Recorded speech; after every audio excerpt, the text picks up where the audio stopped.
अस्सलाम वालेकुम, कैसे हैं आप लोग? सब ठीक है? ये राज अल्लाह ताला ने आज खोल दिया है और ये देखें, आगे जी ये है भाईजान, ये वो राज है पाकिस्तान में जो लोग कहते हैं कि ये एक मौजज़ा है कि अल्लाह ताला के नबी जब मराज पे गए तो ये दो पत्थर साथ जा रहे थे, उन्होंने ये पत्थर बांध दिए। पाकिस्तानियों कुछ खुदा का खौफ करो। और भाईजान ये इधर हो, ये फाइबर के बने हुए हैं, पास आए जरा, पास आए।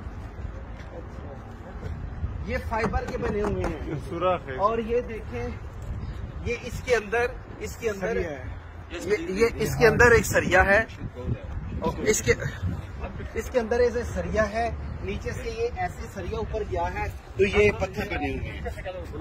अच्छा ये देखें इधर आजी भाईजान, ये देखें, ये मैं बता दूं ये कोई मौजज़ा नहीं है भाईजान, ये एक मॉडल है, ये ऐसे ही है।